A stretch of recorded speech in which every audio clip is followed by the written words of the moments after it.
Hi, welcome to Game Audio Hour, episode 162. It's a weekly podcast where we discuss all things game audio, from creative ideas to the latest techniques, project experiences to audio secrets. Here is where you'll find in-depth coverage and opinions related to game audio. Hey, welcome to 2018, everybody. Yay! Woo! Okay. I think that's enough excitement out of me. Let's go straight to the usual. So just starting from my left, which in digital space is somewhere over there. Hey, Chase, what's up? Hey, how's it going? Happy New Year, everybody. Ooh. Everybody. 2018 is here. 2018. Welcome. Yeah. You're excited for this new year? I'm doing all right. I am. It's raining. We got the first rain of the season here in Los Angeles. And I'm not in it. You mean the rain of the season? Oh, yeah. Okay. I see you. That's okay because you have a lot of rain where you're at. Yeah. You're probably rained up there. Yesterday, it rained the day before yesterday. Yeah. Oh, man. Rain. Is there anything else besides rain up there, Dan? I got super lucky. So when I flew out, so I visited my brother in Denver during the holidays, and the morning that I left, right afterward, Seattle got dumped on snow. And I'll tell you what, they don't handle snow very well. So I was pretty happy to be in Colorado. Wow. Snow, rain, precipitation in general is just such a weird thing. How do you like that sort of stuff, Mike? Well, I like rain a whole lot better than ash, so I feel like things have improved drastically over the last 2 weeks. Basically, where precipitation is concerned, I asked, do I have to wash my car more or not at all? And this is definitely falling into the not at all category. All right. So, yeah, so far it seems like an improvement over how we ended last year. So, yeah, welcome 2018. It's a pretty fun year. There's a whole lot of stuff that's been happening in the games world, in the audio world, although I think a lot of it is just holiday sales that just really smacked you upside the head, or at least smacked my email inbox. Did any of you guys succumb to any of those sales and other promotional things? No, I was tapped out from that Black Friday sale, to be honest with you. Tapped out, like, no more. No more? No more. No I couldn't do it. I had one self-indulgent sale experience, which was Empirical Labs Arouser compressor plugin. I made the mistake of trying the demo during a sale, and I just loved it so much. I was like, and it's on sale, and it's sort of reasonably priced at that sale price. And, you know, I'd started using it and just kind of saving projects with it. So I just bit the bullet. So I've got my first New Year's resolution all queued up. So funny. I mean, when I think about you and purchasing stuff, I don't think about you purchasing a compressor of all things. I know. I'm more like a soundware guy when it comes to impulsive sale victimization, but I just really love the sound of this thing. And I would have to admit it has a pretty interface too. And I was also kind of taken by how committed Empirical Labs is to the product, that it's something they're actively improving and expanding, which is not typical for a plugin, like at least a processing plugin. So yeah, that's really cool. I mean, I'm looking at the website. I just linked it in the chat. That's empiricallabs.com/arouser.html. And it really does look like a pretty cool thing. Although I know that I can't use it because it's for Mac only. Wow. What's up with that? I can't imagine that's going to be a permanent state of affairs. It seems like there's no reason to do a Mac only version of a fairly generic audio plugin type, right? Yeah, it does seem weird. I'm looking at their other plugins, and it doesn't seem to be an issue with everything else. Or Distressor, Fatso, it seems like they're all cross-platform. But for Arouser, it says currently Mac only. So maybe that'll be rectified in the near future. Well, the Distressor is a fairly well-known hardware compressor. It's kind of considered a staple in many mixing circles. And the Arouser is not exactly a port of the Distressor. It's kind of a heavily inspired by plugin. So it's not the case where every single detail was modeled, but they came pretty close and they added some improvements. So it's almost like the Distressor 1.5. Oh, I see. Yes. Yeah. The Distressor is only hardware. They do have a software version of the Fatso. And the Fatso is cross-platform. It does look pretty cool, that thing. Fatso Senior Tech Release Saturation Control. Okay. I can read that. Right? This is how they get you. They're getting me. I love all this rich stuff here. What about you, Dan? Did you succumb to any cool sales or promotional things that were happening over the holiday season? Not audio stuff. Usually I will sit on the I'll do the Plugin Alliance advent calendar, and I'll especially all of their amp sim stuff. I love the Brainworks amp sims, and they have all the little pedal sims as well. But and that's like, in my opinion, if you're gonna buy, unless you need it immediately, if you're gonna buy a Plugin Alliance thing, you could probably wait till their advent calendar, because so many of their awesome plugins go on sale during that month. But I did I did come into work one day before the break, and someone wrote an email that said that a local store had the SNES Classics in stock. This is a physical. So I don't know if you guys know this, but here we have an Amazon physical store. Oh, right. Like, you can walk in and you can like pretend like you're in you are in a bookstore, but you can pretend like you're surfing the internet in an actual bookstore. And then everyone knows who you are, which is, obviously that's your point. But anyway, they had SNES Classics, and it was one per person, and I got one for my little brother for the Christmas. So it was like, all right, I'm getting it. I'm not waiting. I'm doing it. That was pretty impulsive, yeah.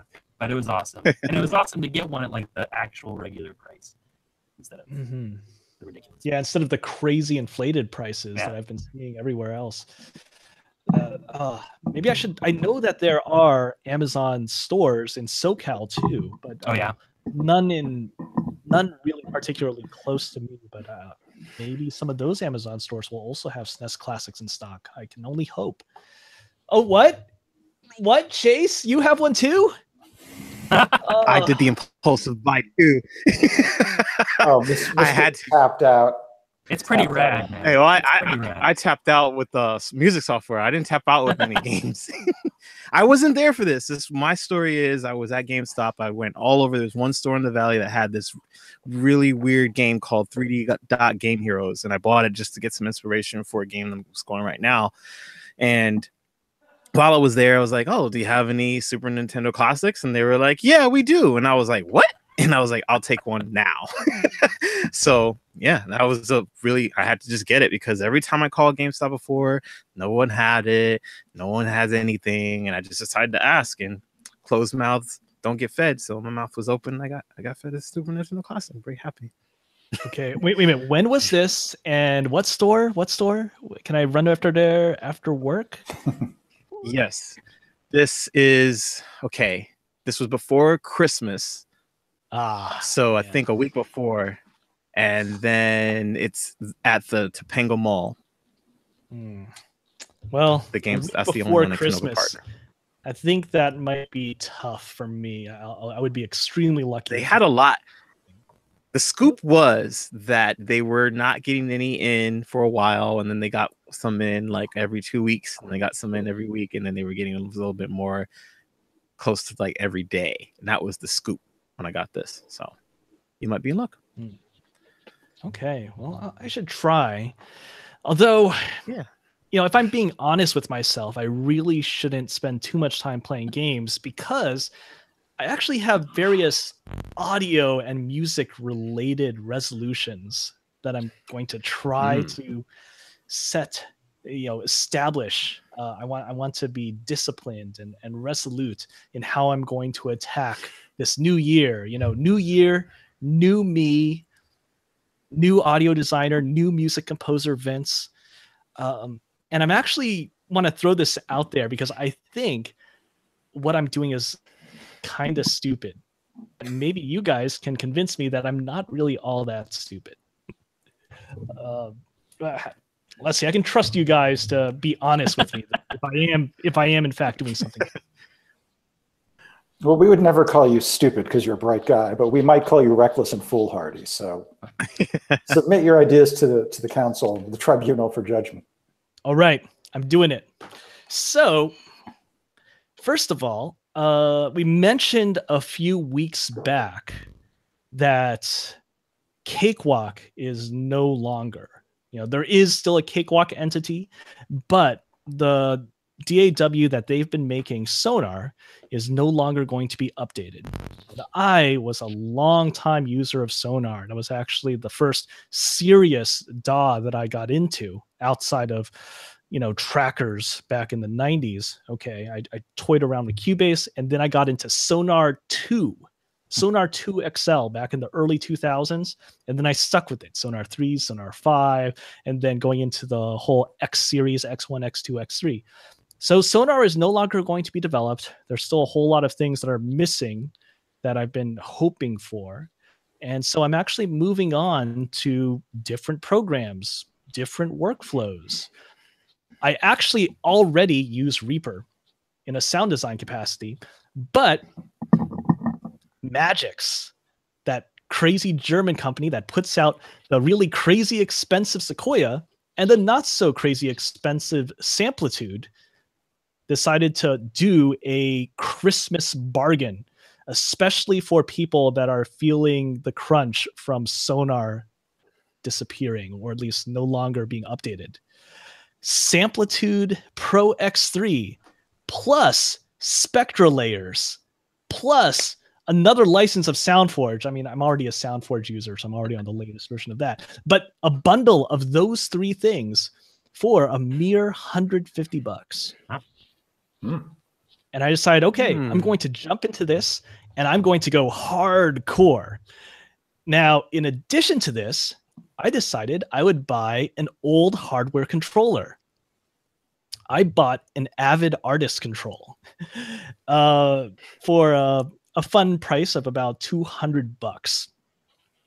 And I had some fun actually over the last week trying to set this thing up to work with Samplitude. And it took some time. It took a bunch of mucking around in XML because Magix actually doesn't really care to support these Yukon controllers that much. But I figure I'm going to just attack this year by setting up a totally different workflow from what I had done before. What I'd previously done was, okay, everything is in the box. I'm going to just do all that stuff. This time around, I've got a totally new DAW. I've got this huge hardware controller that I'm going to mess with, and I'm going to set that hardware controller up to do everything that I want. All right, my EQ, my dynamics, set up soft keys all over the place. And I'm going to do something that is different, largely for difference's sake.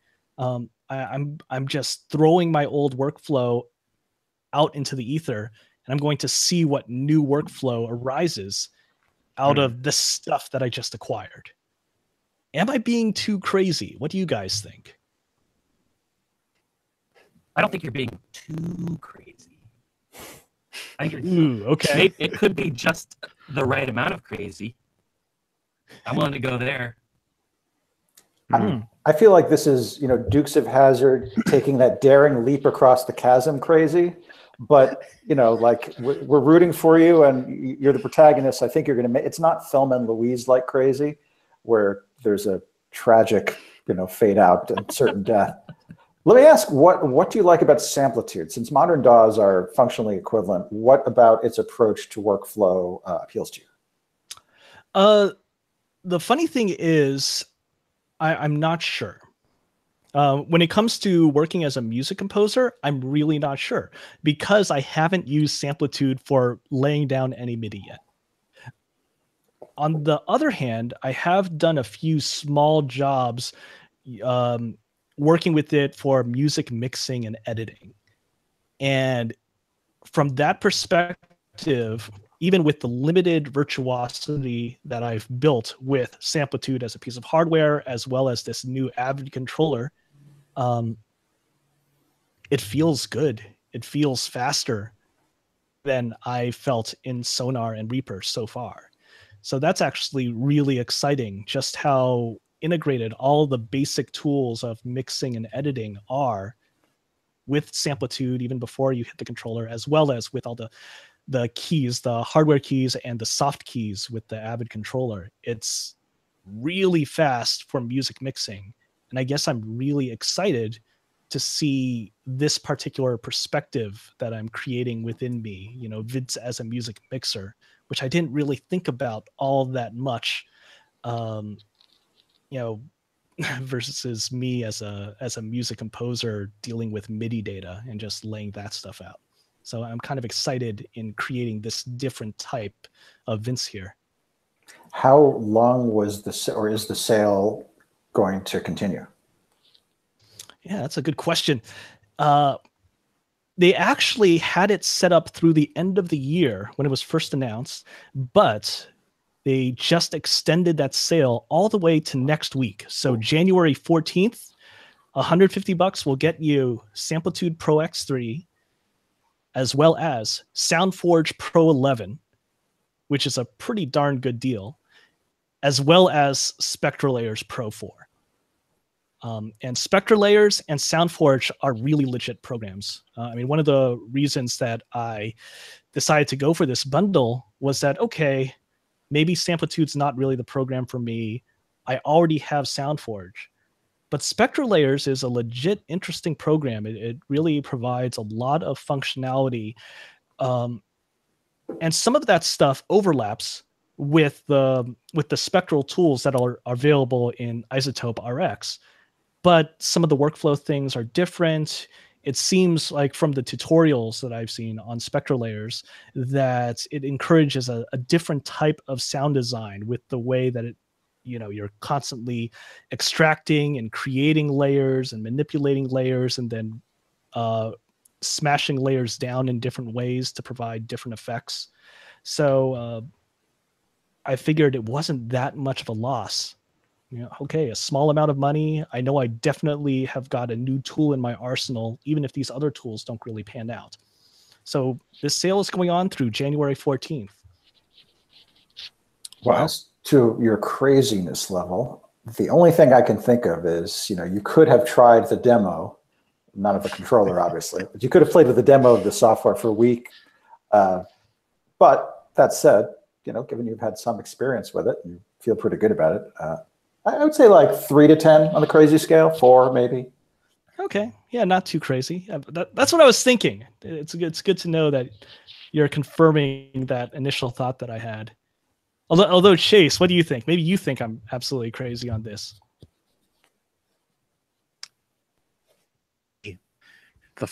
I know for me, my computer just crashed not that long ago. On Friday. So I had to do a 14-hour overhaul on my computer. I think that I have to try a new sound card and maybe this new camera that I'm on right now and all that stuff. And I really didn't want to do it, but it happened. So I commend you for jumping all into a whole new workflow, because if I had projects going on with that, it would be a nightmare for the learning curve, for that matter, of just getting back to the efficient level that you normally can work at. Not to say that you can't, but it's always going to be some kind of setback in that. And for me, there's I would be extremely ambivalent but all in, especially dropping what, $350 something or something like that. Oh yeah, I commend you. Well, there's definitely some funny learning things, some things that are just so it must be because of the whole German to English translation that's going on. It took me forever to find where click was. I want my click track happening. Come on, click track. Turn it on. No, there's an item that is somewhere else within the menu hierarchy that says metronome active. Okay, I guess I'll do that then. And I'm pretty sure I'll have a whole lot more of that over the coming weeks. But so far, not too bad. Not too bad. In Cubase, you just press C. C for click. Oh, God. How long did it take you to find that one?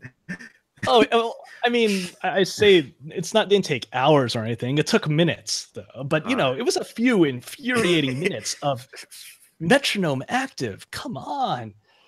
9 minutes. No, not quite 59 minutes. It wasn't that Not quite bad. the hour, for a lot of minutes.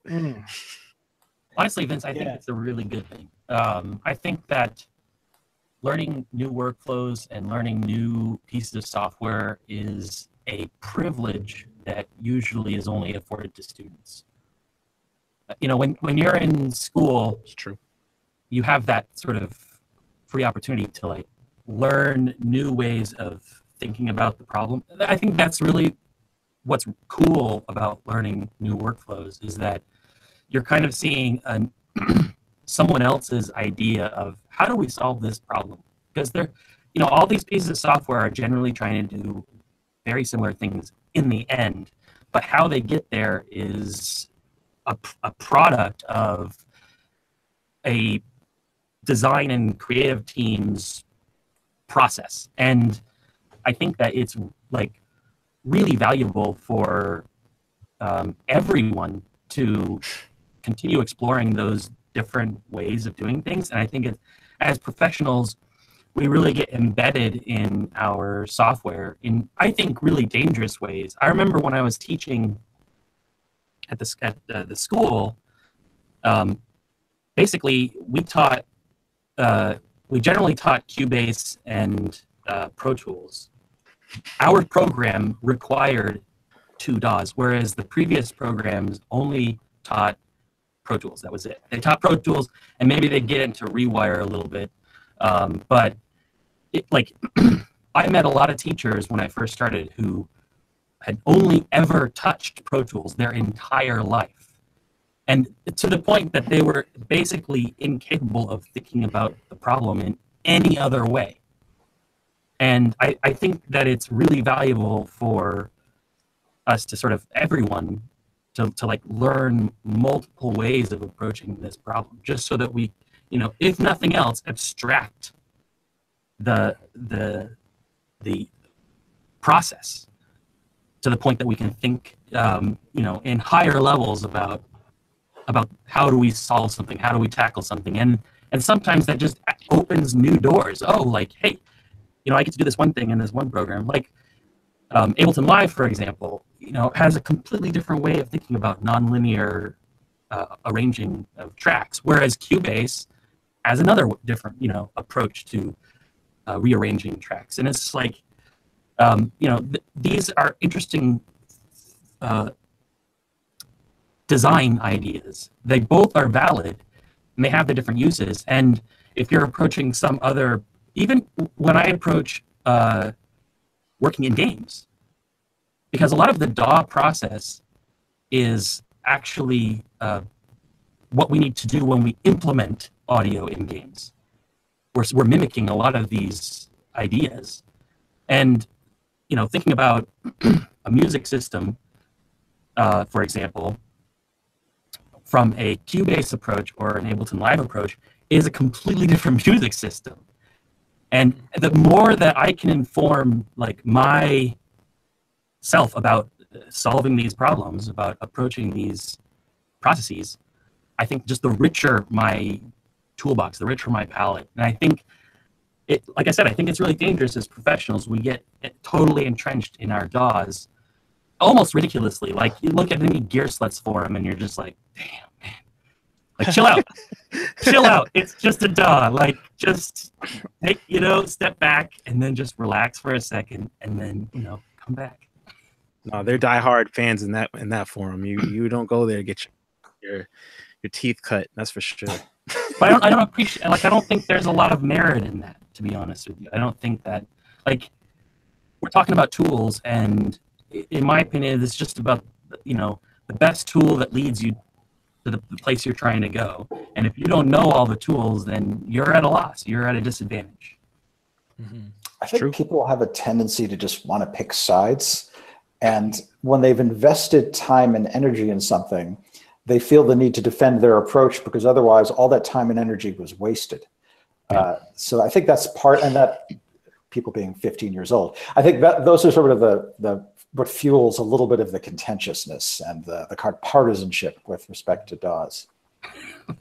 But I think you're absolutely right. And it's very analogous to how they say you should travel, just you not only see other countries, but you better understand your own because you have a basis of comparison. And I think a DAW is sort of like our country. We live there, where we have one way of doing things. It's all we see for weeks or months on end.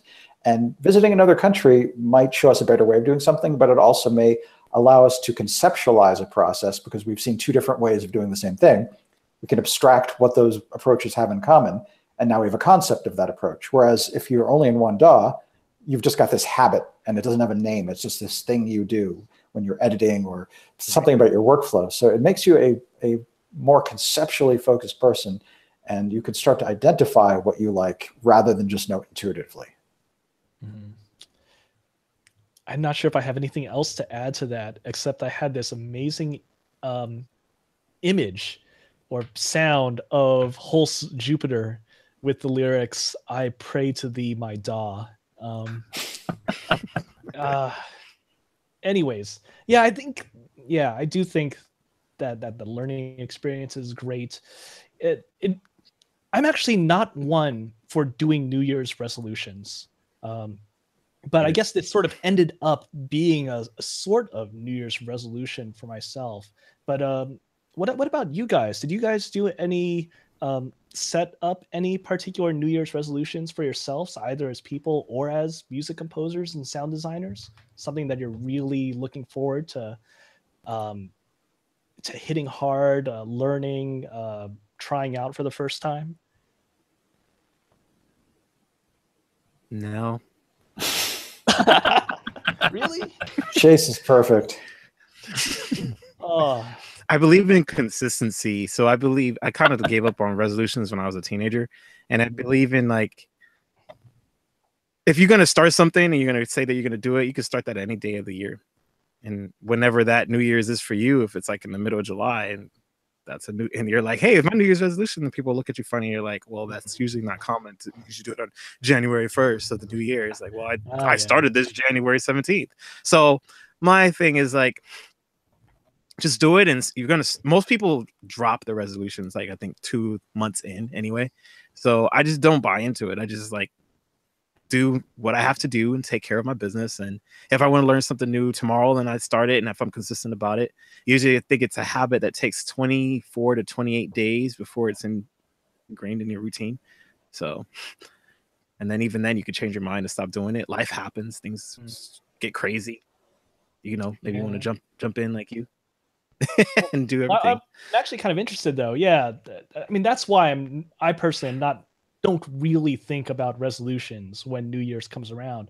But, even besides that, you think there's something on the horizon that you're thinking about, or maybe it's a particular sound or a musical style. They're like, oh man, it would be cool if I did that.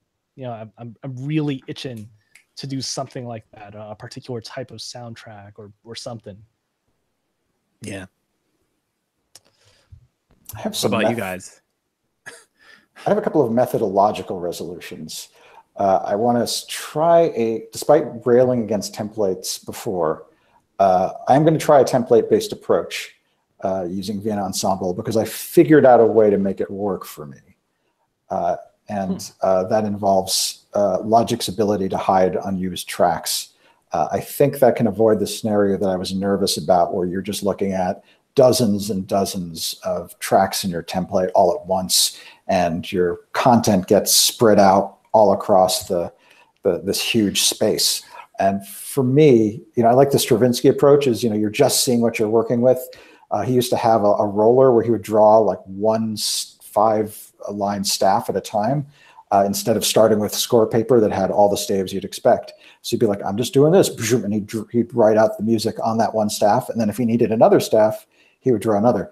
And there's something nice about having those minimal distractions. And my concern with templates was you're getting the 21st century equivalent of that when you're looking at all those empty tracks. But I played around and I realized you can hide unused tracks in Logic with a key press, and that'll work for me as a compromise between setting up a billion tracks to have them at your disposal, but not having to look at them all at the same time. So I'm going to venture into this territory and see how it works. Wow, that's really cool. Yeah, that's awesome. Man, what about you, Dan? I mean, is there anything in particular that you're looking forward to? From the sounds of things, it seems like your workplace is plenty exciting as it is right now. So there's always something learning there. But yeah, well, so Epic, especially the team that I'm on, which is more focused on the engine dev, we're really all about GDC. So I'm basically like, in fact, I was all set to come back from my brother's right in the new year and like hit the ground running here. And then right as soon as I got back, I got the flu for like a week, and it was just like, oh no. So this is actually my first day back, aside from one day last week.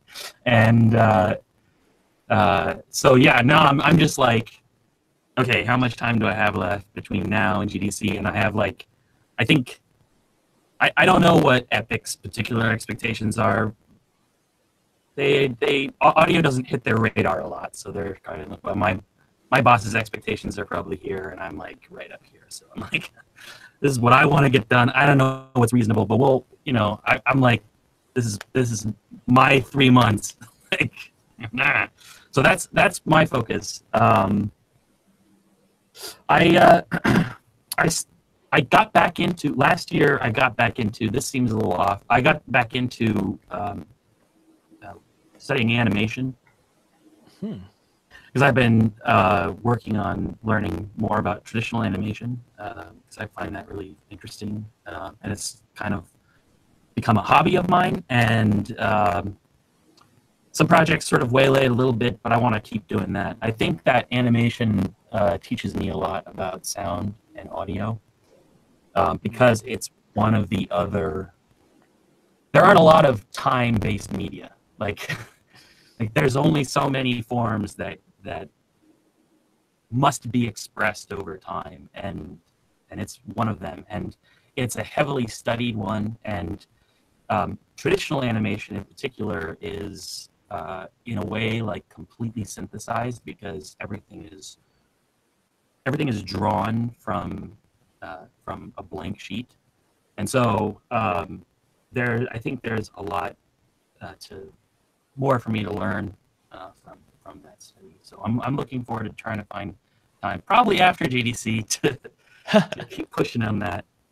Animation's definitely one of the hardest things I've ever attempted. So. Wow, that's really cool. I mean, I remember looking at all of your art. You would sometimes post some things on social media, sketches. You would go to some life drawing. I think I saw you doing some life drawing classes, and you would post that, I believe. Yeah. So for me, art, like, especially when I was working at the school really burned me out on audio. It was during my time, because I was there for a while. I was there for like 5 years, and the school, which, if no one knows, is closed with good reason. That school should have been closed. Like, it was a slowly deteriorating place, and it just got worse the longer I was in it, and I just kept getting farther and farther in it the longer I was in it. So So yeah, that like slippery slope. yeah. In fact, it was pretty bad. I think for a couple years I didn't do any other gigs because it was just like audio was just I was totally burning out on audio. And so for me, it like art was a shelter. Like it was a way for me to have a creative outlet that had nothing to do with audio. So I would go to, and in LA, it was amazing because, first of all, if no one knows, if people listening haven't been to LA or lived in LA, LA is just chock full of people that work in the creative industry. And it's actually kind of incredible. I think it's a very unique place because of this reason. Like, you can just you walk down the street, you walk in anything, like bump into someone, like that Cohen film, Barton Fink. You throw a rock, and you'll hit a writer, but when you do, throw it hard, right? Like it's like that. There's just so many people in LA who are aspiring or working in a creative field. It's incredible, and so I find it really inspiring. But they have so many life drawing workshops just everywhere, all the time, and so I was able to go to like 2 a week or something like that, and so that was really great. Proficiently speaking, like exercising. I think something that I don't do enough of is like practice piano, like. Because it's just practice or whatever instrument, right? Like whatever your instrument is, I don't really practice. I play a lot, but I don't really practice. And I think any sort of practice is just brilliant, but you have to keep up on it. Like it's like an athlete, Yeah, that's actually something I'm trying to do myself. I'm still working around what my schedule will be since I'm just changing around some things. What with changes in my work schedule and my school teaching schedule. I need to practice piano. I miss piano. I miss practicing. Not exactly a resolution, but I do have a target for myself because I used to be a really, really good pianist. And I've got this thing where, God damn it, I am going to play the Scriabin Fifth Piano Sonata. I'm going to do it. And it's if any of you guys know about piano repertoire, that's a pretty freaking hard piece. So I'm gonna do it. Hey, it's gonna be fun. I think a part of my musicality was getting jealous about all the time that I've been spending on sax and iwi. And like, okay, yeah, you've been doing this thing for the last few years. It's fun, isn't it? Yes, but I miss piano. I really, really miss piano. I think about 5 years ago, while I was starting work on this project, I was looking at myself and where I was musically, and I thought, man, I'm too much of a pianist. I need to sort of round myself out a bit more. I'm going to learn some other instruments. I'm going to analyze some more different pieces of music. I'm going to look at the Impressionists a little bit more. I'm going to look at those neo-romantic guys a little bit more. All right, round myself out. And now there's a very big part of me that's itching to get back to piano and really hit that thing hardcore. So I'm actually very excited about dedicating that time in the day to practicing. You and me both. If you told that to me back in when I was 8 or 9, hey, you're going to enjoy practicing, I would say that you were crazy. But no, I'm realizing that I really enjoy practicing in all these different things. Okay, I am not just going to play my iwi, I'm going to practice iwi. I'm going to analyze composition. I'm looking forward to practicing the piano again. Yeah, same here, Vince. Same here. I'm actually probably going to hit up my piano teacher. I'm going to go that far to go back being a student because I feel like I haven't learned everything as far as like the piano chops go. I played Prokofiev Vision Fugitive, and that was intense, but I feel like I still have some more to learn. And I love my piano teacher, and I want to get all I can before she retires completely and does nothing else but, I guess, for the rest of her life. So about as well as pick her brain as best I can. On the topic of what Dan was talking about, Dan, there's a billboard near LAX that says, it's hard to make it in LA, but it's easy to make it out." And there's a plane going out of Los Angeles. Oh my God. So, I'm not sure if that's exactly to be. Well, I guess that's exactly what you did, Dan. I mean, since you're it's been how many years since you've been in LA? All right. Yeah, it's been a couple, I guess. Well, a year and a half, I guess. Yeah. Well, okay. Airlines. We don't have any airlines as sponsorship for us, but we do have a really great sponsor in Isotope. We're starting on our 4th year broadcasting the show. Can you believe it? It's pretty crazy. It's amazing. And through it all, Isotope has been helping us out. They've been helping us out with giving away really cool software all throughout these years to our wonderful viewers and our chatties. It's been really awesome. Thank you, Isotope, for making all this cool stuff, for making RX, for making Neutron, for making Ozone, all this cool stuff. We're not doing any giveaways right now. We will be having a giveaway soon. But if you're itching for some Isotope, some more Isotope in your life, just know that today is actually the last day of their extended Happy New Year sale. So whether you're a current Isotope user or you're just looking at Isotope for the first time, check out the last day of sales. They have sales on the 08N2 bundle, their music production suite, all their various mix tools, whatnot. Today is the last day, and there's some really good sales on right now. So let's see. Here's an example. Really crazy flash sales right now. If you're like beginning and you're looking for something small and want to try something out. Yeah, there's some really good stuff like their elements. Ozone Elements is $29 instead of $129, and that's a pretty nice thing to get into. RX Elements also $29. So yeah, some really good sales. Thank you, Isotope, for the cool software. Thank you for these cool sales that make it easy for us to try out these new cool things that you allow us to do with audio and music. Thank you.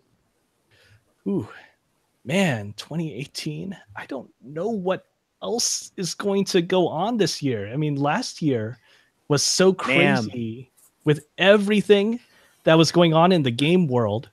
You know, we had the wait a minute, there's NAMM coming up. There is NAMM coming up. Oh, I almost forgot to mention that. I mean, that's going to be in a few weeks. I think that is the 25th, I think. Yeah. I think 25th, 26th, and 27th, if memory serves. Oh no, that's Global Game Jam weekend. Yeah, Global Game Jam. You gotta make you have to make a choice there. Global Game Jam or NAMM. No choices. I'm doing both. Yeah. Well, you can go I'm jamming at NAMM. You're namming and jamming? Yeah, world premiere. It's happening. Wow. Global Game Now. The #1 NAMM Jamma. Also, if you're a Game Audio Networking Guild member, the deadline for submitting a nomination for award is like next week. So. Oh yeah. Oh, yeah. Gang Awards. My vote is available for purchase. So if you had a game released last year and you think it's good, no need to send it to me. Just $25 OBO. Oh man, I love those Gang Awards. They're pretty cool. Of course, another one of those things that's announced at the same time as GDC. GDC always seems to creep up on us really fast. It always seems like, oh yeah, after the new year it's coming up, but really it's just 2 months. Oh my god, 2 months and then GDC. Man. Trying to make me sweat. I always go through this brief panic when I remember GDC, and then I remember, oh yeah, I made my hotel reservations 3 months ago. Thank you, past me. I wish I could be more like Mike. Oh, you just need to be. Are you not going to GDC or? What's that? Well, Chase, are you? No, are you going to be? I usually am that last minute bird. I'm gonna actually be in Chicago the week before, visiting some family and doing some birthday shindig stuff with my girlfriend. So we'll see. I have one-way ticket to Chicago, so I have to buy a one-way ticket to San Francisco somehow in less than 2 months. You know, San Francisco is a pretty romantic city. I bet you could spin this into like a little romantic getaway and kill two birds with one stone. No, that's business. Nothing. The romanticism over. That's the cap. Man, are you going to be in Chicago during St. Patrick's Day? I believe I'm not. Wait, maybe I am. That would be a one-way ticket, man. Going down the Chicago River in that green river as it's St. Patty's Day. I'm not going to do that.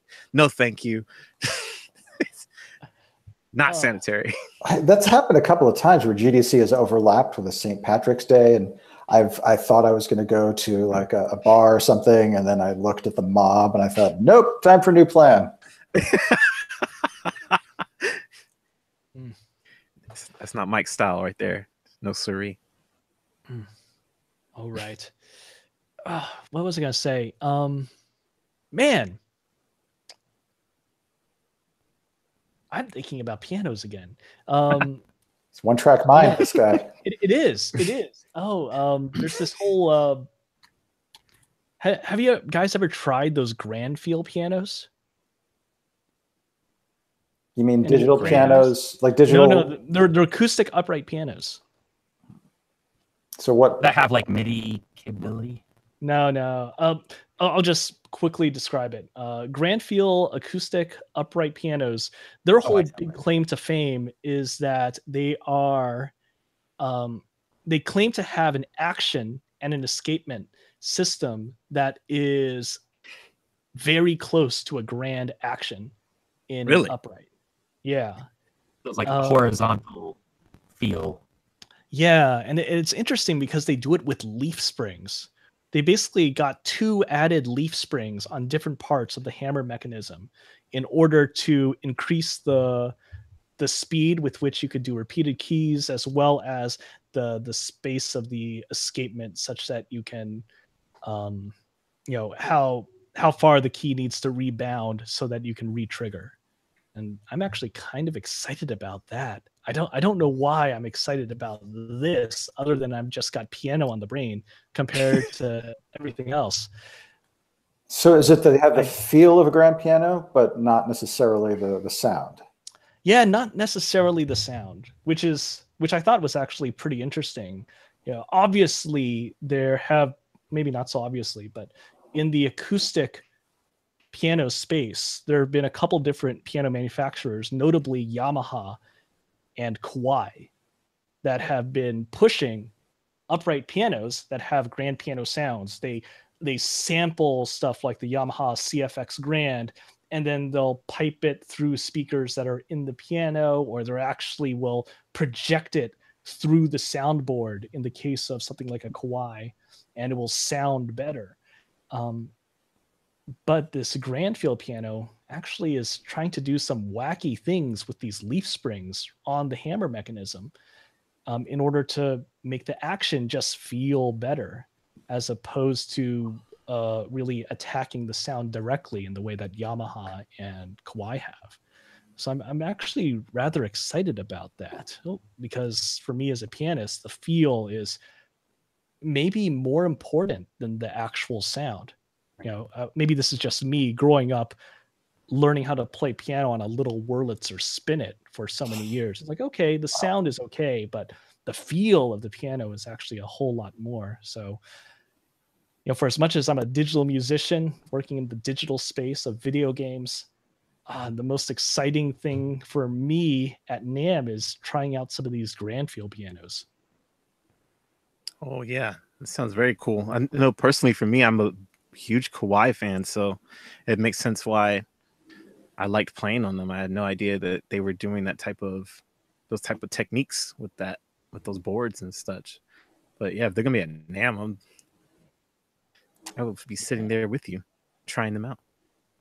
Who's joining? Yeah, I'll go to NAMM. Let's Soon my press badge is approved. I'll be there with you guys at least one of those days. Dan, you're going to be at NAMM? Yes. I don't think so. I made a joke to Kyle, and I don't think he got it when he asked about that. But I said not available, maybe May.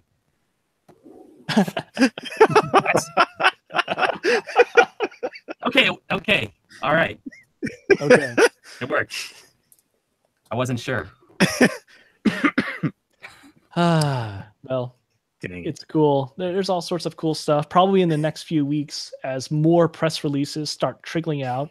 I think a lot of these companies have been starting to put out these press releases in December for various companies. I've been seeing a few things from your big companies like Roland and Yamaha, and then some stuff from other things, IK, RME, all those things. Probably in 2 weeks, it's just going to be a flood of stuff in my email inbox, and I'm not going to be able to spend the time to actually sort through them. And then I end up just going to NAMM totally unprepared for the flood of stuff that's in front of me. Yeah, we should find some kind of a audio tech video blog that'll go to NAMM and then synopsize, what's there. Because there's no way we could actually keep track of that ourselves. Yeah, maybe. Ugh. That'd be fun. By the way, Chase, props for the Maelstrom joke. I didn't mean to cut that off. Oh no, you're Maelstrom. Well done. Oh God, that was all you, man. The alley oop from you. Thank you. I missed that. Okay, man. I don't know. Now I'm actually feeling really weird because, so I'm in the office right now here at TGC, and I'm still in my old world of Cakewalk Sonar, and I'm doing this. I've got my Cakewalk projects. I'm rocking those things out. I'm gonna go home. I wonder if I'm going to really enjoy working with Samplitude. I'm actually wondering how well I can actually maintain this whole idea of, I'm at work at TGCs and I'm in Cakewalk mode, and then I'm at home, and then I'm going to be in Samplitude mode. And at TGC, I'm going to be in software. I'm going to be in music composing mode. At home, I'm going to be in mixing, editing mode. So you're going to basically have one foot in each world on a daily basis, where you'll have a more conservative, familiar environment at work, and then back home you'll be on the brave frontier. Yeah, that's one thing I'm actually a little bit worried about. I know that I'm diving into this process, but maybe I'm not diving in enough, because maybe I would actually want to have this continuity. Okay, this is what I did today, and now I'm building on that the next day, and I'm building on that the next day, as opposed to, I'm getting interrupted by my work as it stands, and I have to go back to the old way that I was doing things. That's actually my biggest worry. Maybe I'm not going to learn as fast as I can, or as fast as I should. You know what? I actually thought about it, and it slipped my mind until you said something. I actually did kind of learn a new DAW over the past 2 months. It was but you know about it, Vince. It's the little beatbox thing on the web. Oh, and beatbox, yeah. Yeah. I made 5 little alerts for a friend of mine who's a streamer. There's some little jingles on there. I did them in 5 of them in less than 2 hours. I don't know how I did it. Just sat down and did them and learned it. And so, yeah, I guess it's not that bad. So, again, I'm rooting for you. You can do it. It's just a matter of how much energy you have from that 1.5-hour drive. That's true. That energy. Have you guys messed with Beatbox? I just linked it on the chat. It's beatbox.co. That ish is amazing. I love it. That link did not work. What, didn't? That's it? What? Wait a minute. How come that's not working? This domain. Are you sure it's CO? Yeah, I'm pretty sure. It's CO. The other link didn't work either. For some reason. Try this one more time. Here, I could Google it and then it linked. Yeah, I'm just seeing a parking page. Yeah, that's very strange. But yeah, when you Google it, it seems link has just fine. Numbers and stuff. Very funny. I see Beatbox Beverages, the world's tastiest portable party punch. Which, that actually sounds pretty good to me. It's refreshing. Oh man. Unintentional sponsorship in reverse. We just gave a plug to a random company. That's funny. I'm actually going to go ahead and link out their Twitter, Beatbox Co. It is a web app for sketching and sharing chiptune melodies. I've actually been meaning to mention this for a long time, and I'm glad you mentioned it first, Chase. Oh, Beatbox. Okay, I thought it was Beatbox. It's a problem with lo-fi audio. T's and P's sound the same unless you hyper-enunciate them. So I thought you were saying Beatbox. I see it now. Yeah. This looks awesome. It's pretty cool. And the songs are just embedded in the URLs, in the it's and That's you smart. can just make some cool songs with it. It's actually made by a former That Game Company employee many years ago, and it's really cool. If any of you guys are interested in playing around with a cool little piece of web music software, check it out. It's very easy to get into, I think.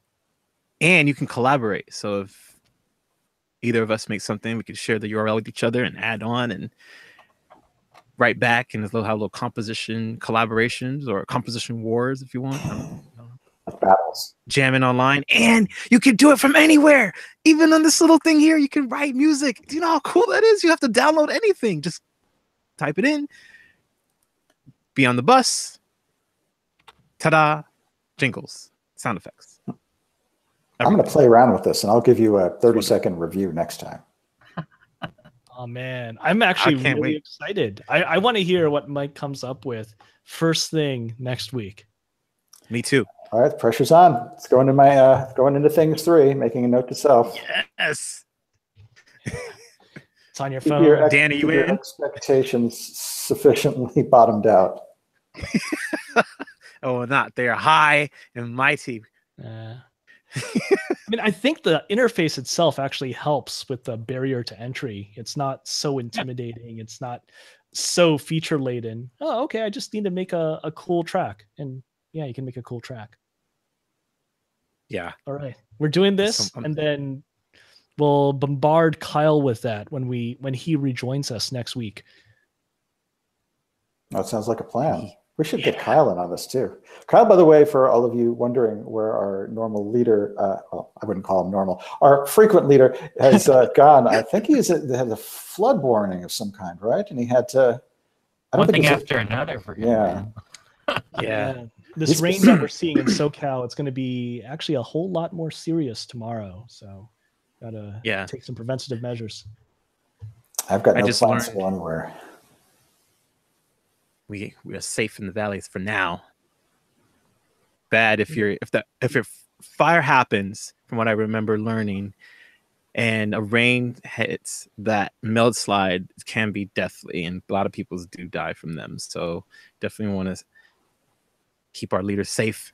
Make sure he's being evacuated promptly. There and play D&D and be stubborn, okay? Get out. Listen to the first responders. Well, on that note, it's probably time. It's probably time. So yeah, thank you for joining us for another Game Audio Hour. Remember to like us on Facebook, follow us on Twitter, and enjoy us on Orkut, because we're on all the social medias, right? Yeah, we got them all. I have to maintain an Orkut account. Yeah, so someone should friend us there. Yeah, Orkut's awesome. All right. Orkut, man. No, wait, that's for termites, right? Okay. Or anyways. Elton John song. Orkut, man. I can't do it. All right. See y'all next week. Shall we call it an hour? Bye-bye. That's it. Bye. Yep.